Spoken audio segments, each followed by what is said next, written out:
gentlemen, welcome to another edition of the Real Riff podcast. My name is Bill Markey. My name's Thomas Angelo. And we are going to be discussing, this is a variety episode. Yes. Our first variety episode. Mm-hmm. Where when we do one of these, and it's a work in progress, the variety, it's probably going to be a fancier, cooler name. But when we do these, we might discuss 1, 2 movies, maybe even a few, depends. And today we are going to talk about First, Nobody 2, and then we're going to talk about Highest to Lowest.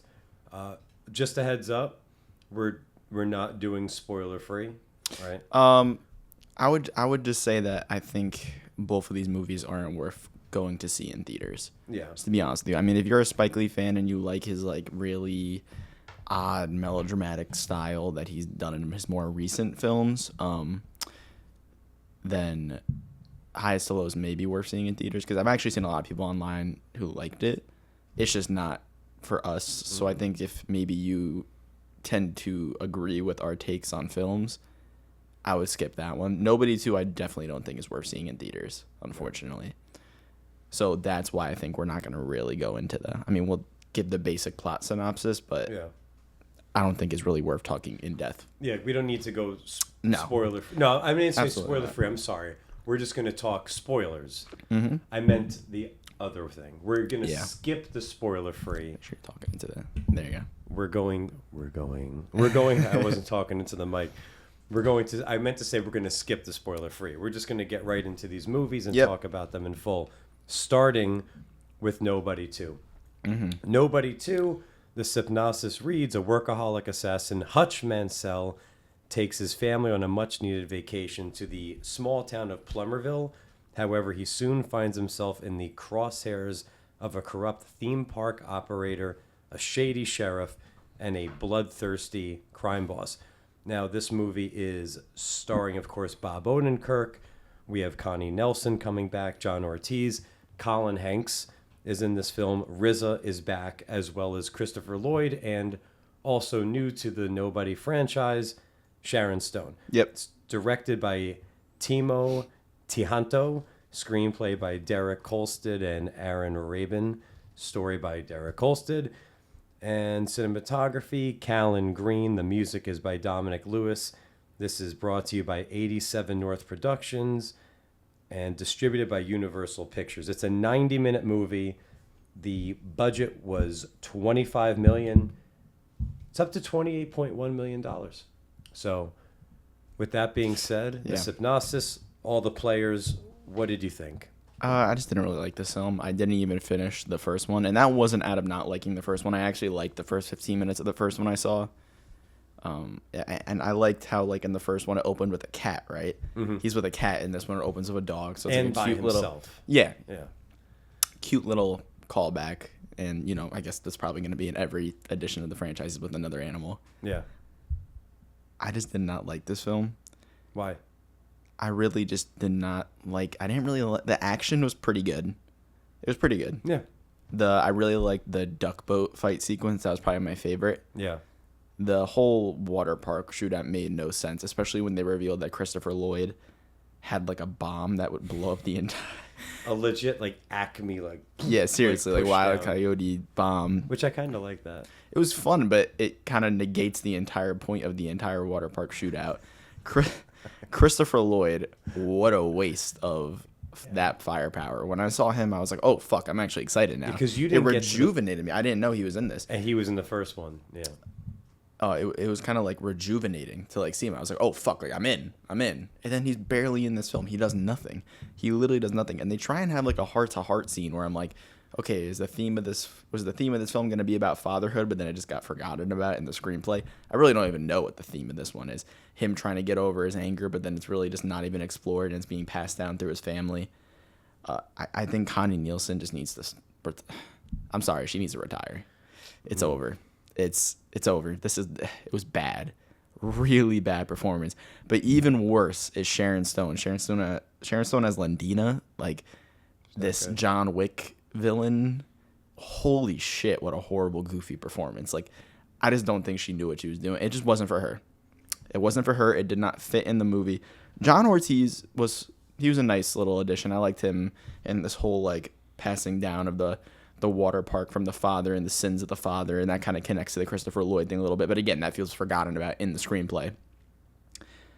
And probably my favorite part of the film, other than Bob Odenkirk, because I'll never hate Bob Odenkirk. He's fucking great in everything, and he's great in this. He even just like Denzel Washington in Highest to Lowest, his performance rises above shitty material always. I will say I really like Colin Hanks as the sheriff. I thought he fit perfect. He felt like he knew exactly what he was doing. He knew exactly what movie he was in, and he executed. Great performance by Colin Hanks. Really loved him. Other than that, the budget's $25 million and made $28 million. The movie's not a success by any margins. I don't even think there should be a third one. We probably need to make about 50. Yeah, put a cap in this franchise. I don't think it's worth it. This comedy action thing, it does not work. I think Bob Odenkirk deserves better material, especially after the type of performances he was giving in Breaking Bad and Better Call Saul. And the bear. Oh yeah, fuck, he was great. Since we're not gonna really be able to talk about the bear, I loved his performance in the wedding episode. Yeah. The one scene, perfection. I think the budget in the box office, this shows this is not a franchise that's worth to keep going. And I hate talking like that in terms of numbers, but the creativity is not even here. I did not like the whole story. I mean, there's literally a scene where Connie Nielsen goes like, Brady, you got this, right? And I'm like, he's fucking 17 years old. He can't defend for shit. And then RZA's booby trapped the entire woods. How did he know that Lendina's men were going to come from this side of the woods? Not a controlled space like Kevin McAllister. At all. Like, the water park makes sense. And that was cool seeing them set up all the things. But then the way it was executed made no sense. I mean, John Ortiz puts a mine in a bounce like pit and then proceeds to walk through said bounce pit not knowing where he fucking put the thing. How was he supposed to know? He's like, and he's taking big ass steps as if like that's any smarter. Like, it's fucking not. It's not smart. Steps. Whatever. Don't give a fuck. Yeah, I didn't like this movie, as you could tell. What did you think? I only got halfway through the first one, which I enjoyed very much. I should say I fell asleep. That's why I didn't finish the first one. It's not because I didn't like it. I didn't finish it. I enjoyed, like, and maybe the other half of the film, and this makes us look so stupid because we didn't finish the first one, so maybe I'm wrong. But like, you really don't need to watch the first one to see this because all the character like notions are established at the beginning of this one. Yeah. This really could exist on its own. What I like about the first one was, like, again, maybe it does this in the second half. I don't know. But it was just like super simple, where this one, I'm like, why are you trying to do this whole it's really complicated, meaningful stuff? I like the idea of this shady backwater town and the distilling corruption and no, that's fine. And I actually really liked the opening sequence where he's talking to this like John Wick hotel lobby, that corporation-esque people, and he's like, it started as a simple, handoff. And then it just continuously gets crazier and crazier and crazier. And that was actually really funny. I actually liked that. As soon as we get to the whole... I don't even remember what the name of the town was. Do you? Plummerville. Yeah. It just... The arcade fight sequence where he finally lashes out, that was funny. It was after that point where the movie just took a nosedive for me. And I was like, woof, this is bad. To me... What a bad screenplay. If you're Nobody too... If you're the... Okay. Nobody to me is supposed to be comedy John Wick. John Wick... does some character shit and emotional stuff, but for the most part they just stick to the action, being over the top. There's better comedy in John Wick Chapter 4 than there is in this film, and it's not even a comedy. With Nobody, it's like, if you just commit to it, don't try to do the sentimental like bullshit, just commit to being what you are. Yes, it's like if I went to see Godzilla and Kong and it got overly emotional and watching this father and son try, and like, I don't care. Just commit. The whole, and but it feels like every plot thread isn't finished. Like his whole getting over the anger issues, right? That plot thread never finishes. The whole thing with it being passed down to his son never finishes. The only executed plot thread really is Connie Nielsen and the son being like, "Wow, mom, you're a great shot," and then she's the one who kills Lendina with the gun. Easy. Whatever. But just commit. Like, John Wick goes... They keep it simple. Yeah. There's still, like, some deep shit going on, but they don't try to set up, like what you just said, 3 or 4 different... Like, pick one of those things. And this film doesn't even execute on any of them. That's what I mean. It's just pick poor. one and focus the rest on just being what you are. just an over-the-top action comedy because the action sequences are good. Yeah, and Bob Odenkirk is good. It's good. It's just be what you are. He's chewing up the scenery here. Yeah. I'd actually really relate in terms of these two movies we're talking about today. Odenkirk and Denzel's performance in terms of just being able to chew up the scenery and rise above shitty material. And how Jeffrey Wright and Christopher Lloyd were wasted. Yes. Yeah, you know what? There's a lot of similarities in terms of what went wrong. A lot of plot threads started in highest to lowest that aren't executed upon. And even though I just said commit to being what you are, when they introduced, and now I'm going to sound like a hypocrite because I didn't like this one thing, they went tropey at times. Very. And it's like then they kind of just continue to be tropey. Like when they set up Sharon Stone, though, it was such an over-the-top way to tell us. I got so excited because I thought it was Charlize Theron. Oh, I knew it wasn't her because I would have known yeah. that. But like they try to show, look how bad she is. And it's just so over the top. I think Charlize would have been good in this role, though. I think so, too. Right? I think that budget's going to be a lot higher. I think it needed a younger woman to play this character. But I didn't like the old woman. Like, I don't know. She literally had a white, not cat, but a white dog. Oh, and yeah. Her so intro corny. scene was she was just like, kill everybody in the bar. And then like she's monologuing before and again, I'm shitting on it, but I kind of like just be that movie. Yeah. Just give us the action comedy paint by numbers. Don't commit to like 3 or 4 different plots that nobody's in the theater for. The best thing about that movie was the theater experience with seeing these 2 old people who were having the fucking that's time right. of their and I life. kind of did like a mini interview when you were in the bathroom. Yeah, we need to record those going forward. Holy fuck, we do, because I walked out and there's these 2 old guys who were just like laughing the entire time. The greatest moment in that theater was, so the beginning of the movie, it starts with Bob Odenkirk being interviewed by these people, like, who the hell are you with the dog? And the movie eventually cuts back to that at the end of the movie. And I swear to God, these 2 old guys thought that them like cutting back to the beginning at the end was the most insane, genius moment of filmmaking they've ever seen. Like, the old guy was like, "It cut back. We're at the beginning, honey. We're at the beginning. We're at the beginning." It was like they just saw the greatest piece of art they've ever seen. And then they walk out, and I swear to God, he did this. I was taking a piss. You were taking a piss. The guy goes, "Nobody 2, Naked Gun." And like for me, it's the complete opposite, right? Yeah. I mean, I wasn't as high on Naked Gun as you, but I would still watch Naked Gun any day over Nobody 2 again, you know? We need to record those. If you're going to get a random reaction, that's got to... They were great, though. I love them. They actually made the theater experience fun. And then every 30 minutes, there was also like someone just like taking the biggest breath of their life behind us. Like, bleh. I was like, oh, yeah. What the fuck was that? No, it was like every 30 seconds, there was a... Why do we always just end up in the most cursed theater? It's just like every time. You didn't notice, but I did it a few times on purpose where we were sitting there and then I would go, like, I did it like 3 or 4 times and you weren't laughing. I was like, I wonder if he thinks I'm actually clearing my throat because I was just... Yo, I never know with you because sometimes you just make random noises. Yeah, I guess I do. You do. And like sometimes like I hear you breathing. I'm like, yo, is Bill asleep? And I have to like look and you're not. It's your... No, just my cardiovascular state. You have anything else you want to say about Nobody 2? No. I really don't. Yeah, I don't recommend this one to you guys. Maybe the first one's good. I'll probably go back and finish it. I do. Sorry. Yeah. Well, that's why it's good to have these on.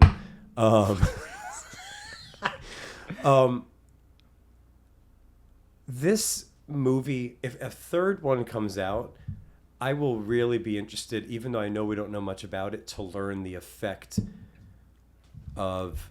I'm pointing to my TV for those watching. That's my TV's behind me. And it was your rings that made that noise. Yeah, sometimes we have to fucking just say what it is. I have a gavel. Yeah. No, I don't.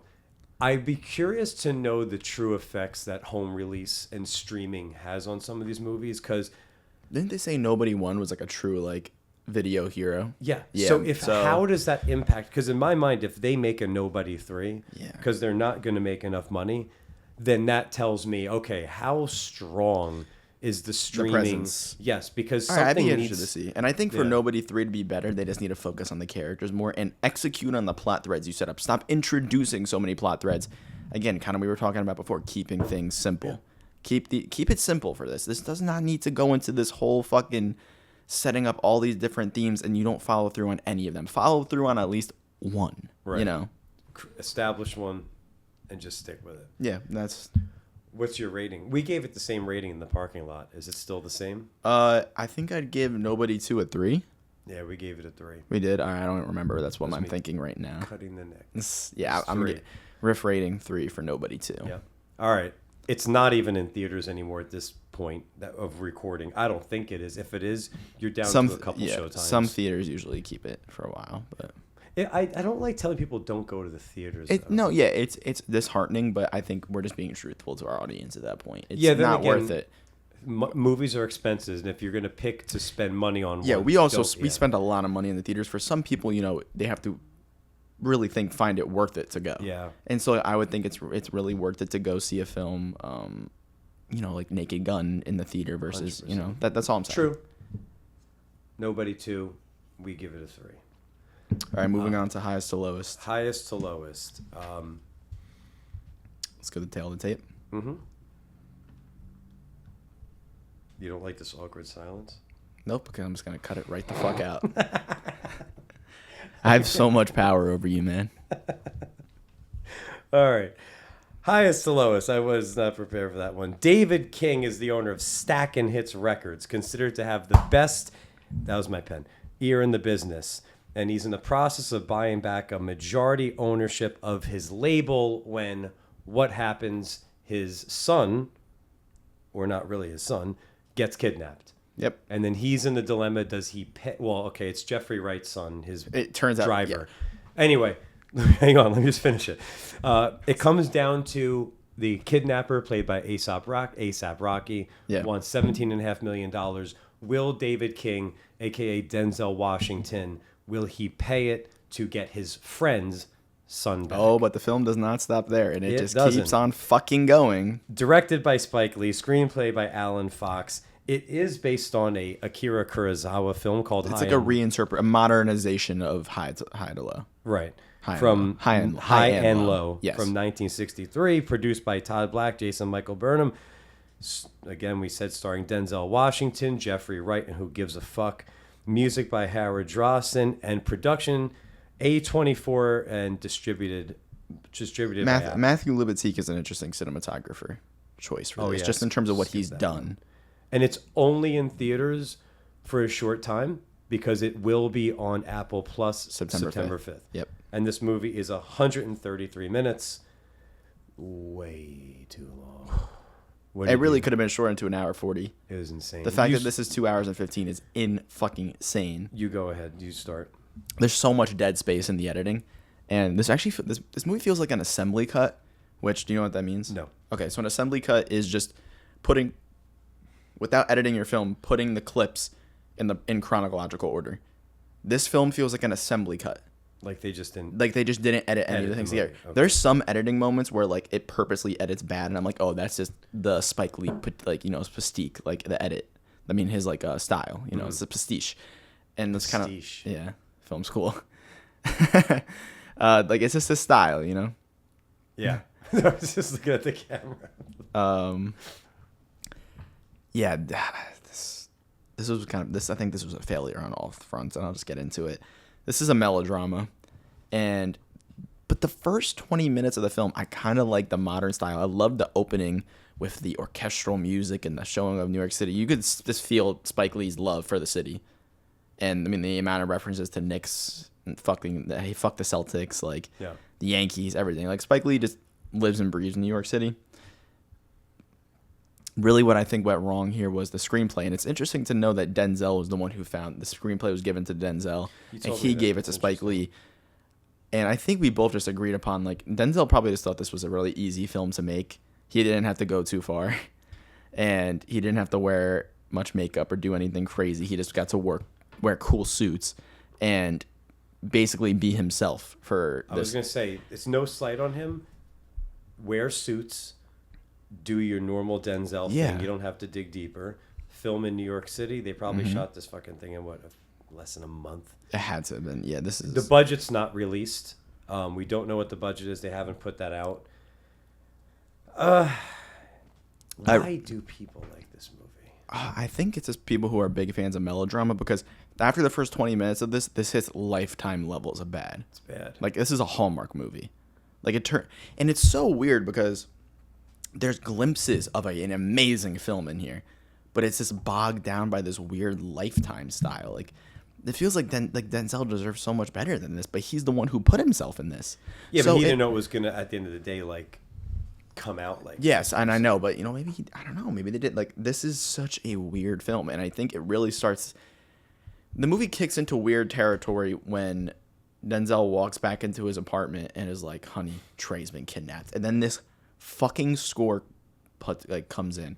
You compare it to what, like a Lifetime movie where, but like Charlie Brown, Snoopy playing the piano, where somebody's like struggling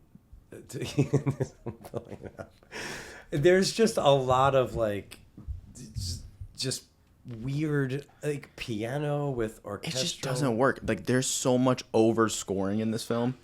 It's a signed document. I guess.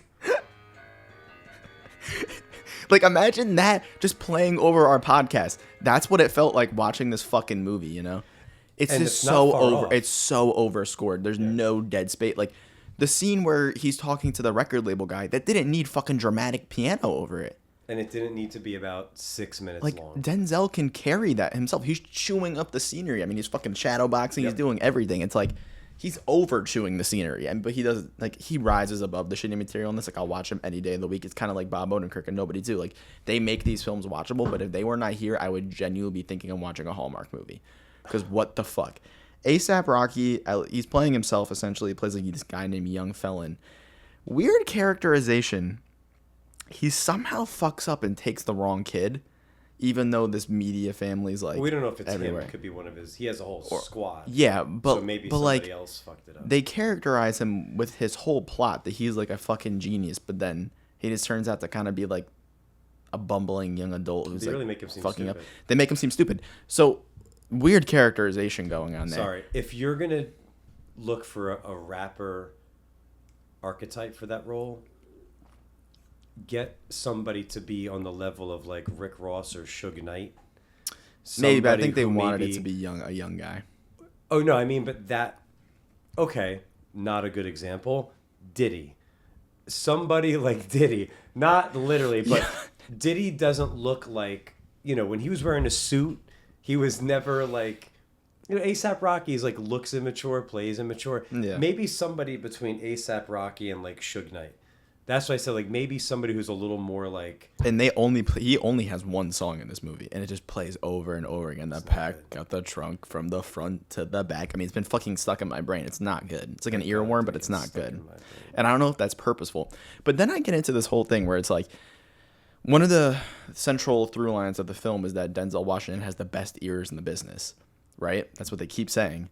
But he's like lost his love for music, and it's more about music business than music now.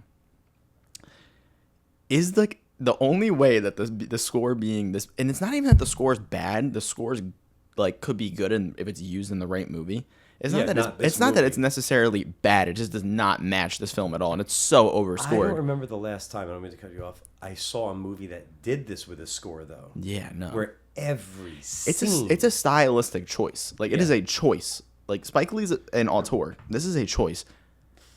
I just don't know why this choice was made. It does not fit. But it would be a really meta thing, because the score during like the chase sequence kind of works. The salsa music? Not that. I was asleep during that. Oh. The ending with the subway. Oh, that kind of works, even though the fight between A$AP and Denzel is fucking corny as fuck. But that's that another reason works. why the budget was so low. They didn't get stuntmen. They just did that scene, so they kept the fight. This is just my theory. Safe. Yes. Like, hey, we're not going to replace you guys. Just push each other. Punch, punch, punch. Fight's over. Yeah. They didn't get stuntmen for that. But it's like odd, and I almost think like I saw someone on Reddit say this, because when we were driving home, I looked up, like, I'm like, people have to be talking about how bad the score is. So I searched Twitter, I searched Reddit, and people are talking about. So literally, there's a caption: "Worst score of all time." But someone said maybe it's this like meta breaking the fourth wall of like the music's so bad because Denzel's ears are bad right now, but by the end the score becomes better because the music is good. Or like because his ears are back and he like gets his love for music back, which I think is supposed to be the whole ending with that woman singing that entire fucking song that did not end. But I don't know. Again, this is good just like take. Nobody 2, where all these through lines are set up, but they're not really built upon. And the only through line thematically is him getting his love for music back, but that's done in one scene. The plot has nothing to do with that. It's more just him getting the money back, but the plot has nothing like the plot and the central thematic like through line are working on different levels. Yeah. Which isn't good. Like it should be working on the same level. It should be a through line. It's like parallel for this film. I don't know. I just didn't like this. I thought Jeffrey Wright was wasted just like Christopher Lloyd was. Really a waste of his. And there's a scene where he's like typing in his phone, and we were Just looking joking at about Jeffrey it. Wright, he kept doing weird shit with his hands. Yeah, he did. He kept saying "my beloved." Weird shit with his hands. Such odd character choices. But there's a scene where they're in the hospital and Denzel's trying to convince the cops, who are all just like cardboard cutouts, by the way. All the cops in the film, terrible performances. His wife, terrible performance. Holy shit, was the wife a bad actress? Like, she should not act again. Ifinish Hedera. Yeah, I'm sorry. I'm not even trying to be mean, but it was just laughably bad. She was bad. I know the scene you're talking about, where he's texting somebody, and it's a picture of young felon, and I swear to God, He's I typing think gibberish. Jeffrey Wright typed "Ura lada ini ula." It was like They didn't even try and hide it. You just type random shit, and they had the camera right on there. It was like when the Jawas are like, like, you know, it was like Houdini. It's like that. And I think we both did, based on the way they shot it and how Jeff Wright like puts his phone away. Yeah. Oh, he's in on it. He's being real. Yeah, suspicious. and I saw people online talking about like they heard a bunch of in their Yeah. theaters when they saw that. Goes nowhere. Does go another. We don't I even know think what there's a that- cut of this film, or maybe in the screenplay, in a version where the whole plot was set up by Paul and the two kids to like get Denzel to refocus on the music again. Ooh, that's a crazy plot. Yeah, but like some people were genuinely like they thought they saw glimpses of that in this film, and I don't necessarily disagree with them fully. I guess this is what happens when a movie is this fucking mysterious and Yeah, bad. but there's so many pointless scenes, like the scene where Denzel goes to young felon's house and it's his wife there, and his wife just tells him where young felon is. He's the only information we across learn in the that street, scene. 33333 red door. Like literally, she tells him everything. Yeah, and young. The only thing we learn in that scene is young felon's obsessed with him, but we could just determine that through the plot. We Right. didn't need that being said. Like I don't know why Spike Lee does not believe in visual storytelling. Like even at the end, they have to like they couldn't just like visually show Denzel getting his love for music back. They have to like have like him basically say it. Yeah. You know, it just I don't know like why an auteur like Spike Lee is not using visual storytelling to his advantage when you easily could. And an actor like Denzel can sell it. And there are some crazy visuals in the movie too. Yeah, and there's a really interesting scene where Denzel goes to see young felon in prison at the end, and there's almost like a cut to a music video, and it's like this weird style that I kind of like, but that weird music video style is not really explained, and I don't really know what it really. I kind of like it. I like the colors on Denzel's face and didn't everything. mind it. Didn't mind it either. It's cool. I thought it was going to be that was a foreshadow to then when Denzel, because they're kind of connecting in the scene where they're kind of rap battling. Yeah. And then next thing you know, the next time and that's in a recording studio, cut to like 20 minutes later in the movie, now they're talking through a barrier because they're he's A$AP Rocky's in prison. Mm-hmm. I was thinking the movie was setting up this weird ending, but kind of cathartic, where, because he talks about how can I help you? What can I do? Let's change this. So I thought Denzel was going to weirdly connect with him. A$AP Rocky does his time, rightfully so, but Denzel signs him.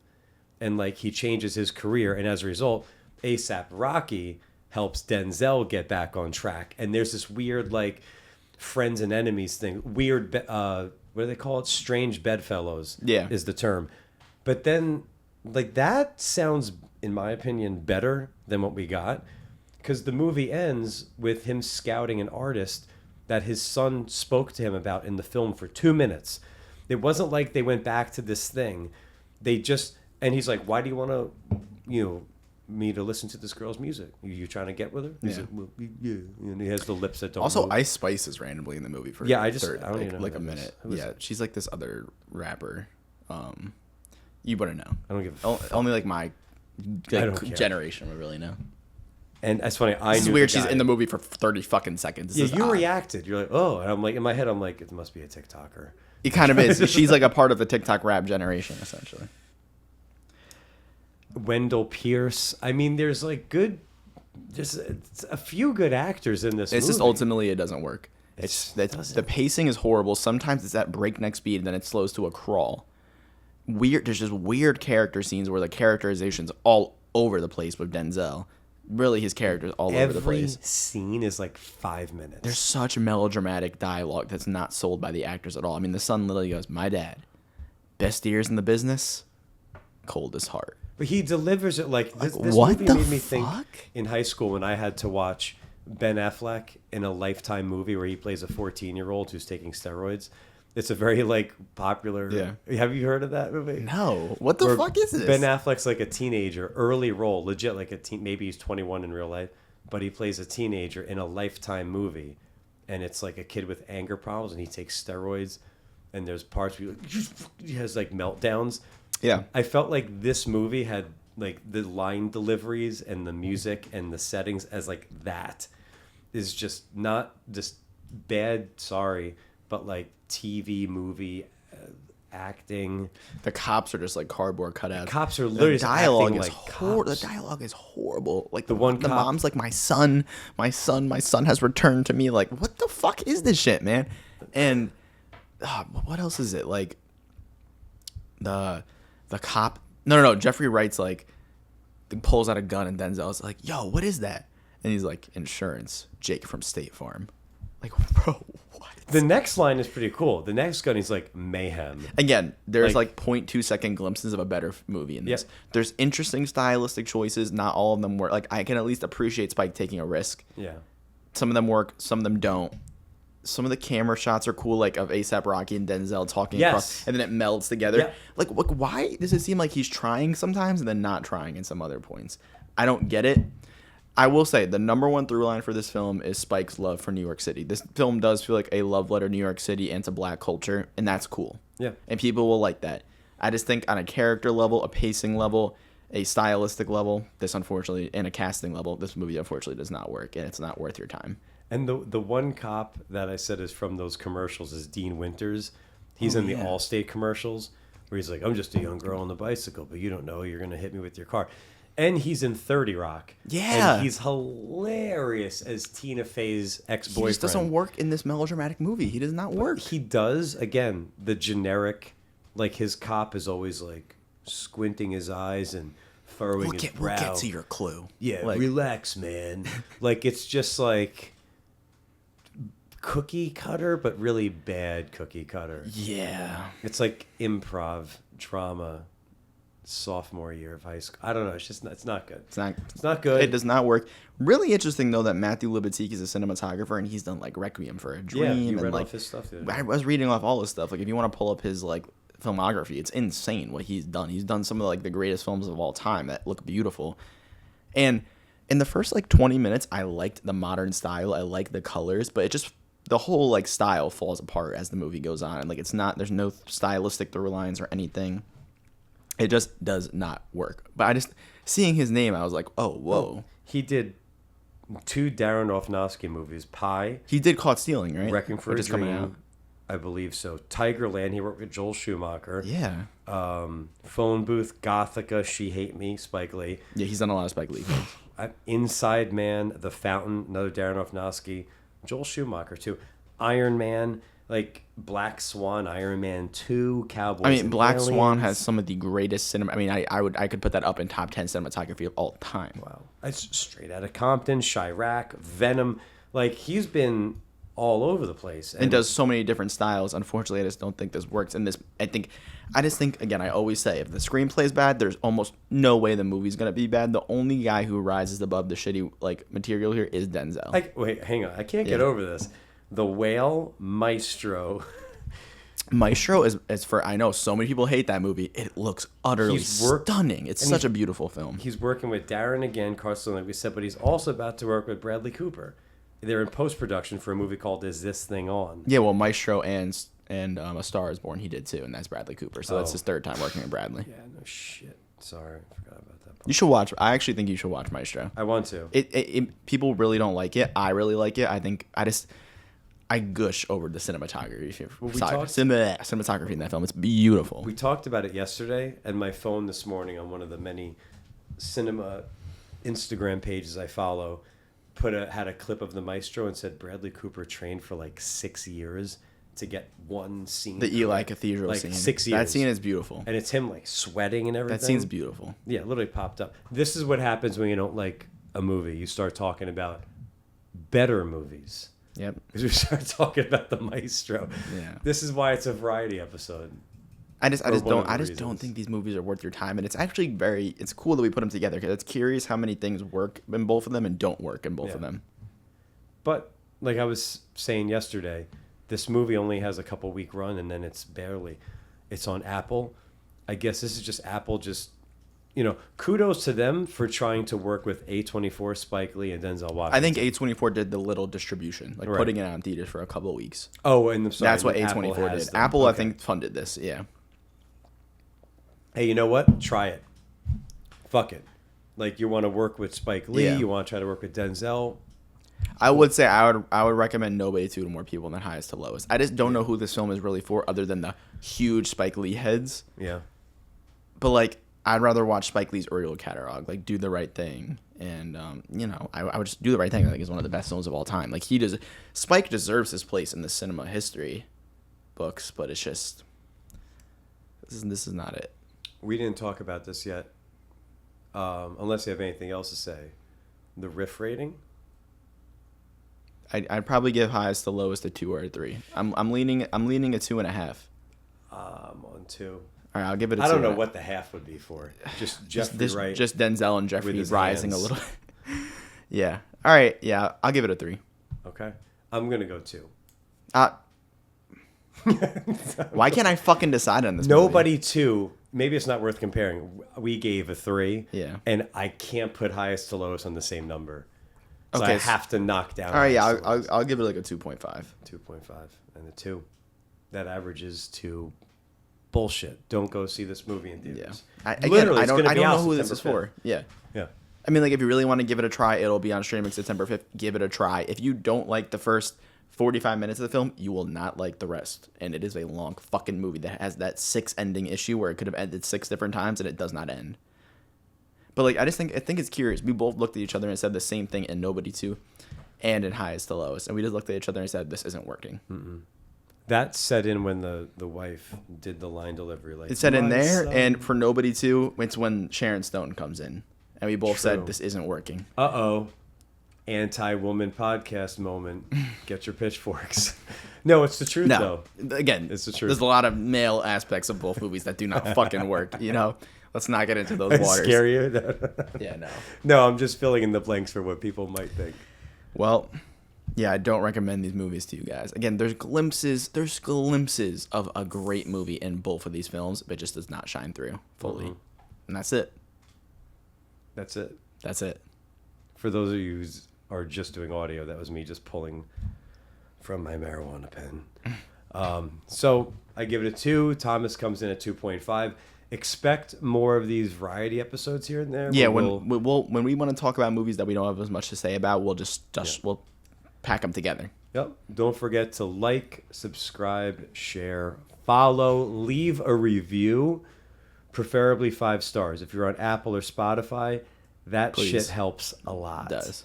Give it a like on YouTube, but definitely please leave a review. And the strongest thing you can do, word of mouth. Yep. Tell your friends to listen to Follow these us on Letterboxd too. Letterboxd. I don't remember my Letterboxd. I think it's like Bill Marchi, B Marchi 12. I have to update it. My Letterboxd. Mine's Thomas Angelo of 2 O's. That's it. All right, everybody. Thank you guys for watching. We'll see you next time. See you next time.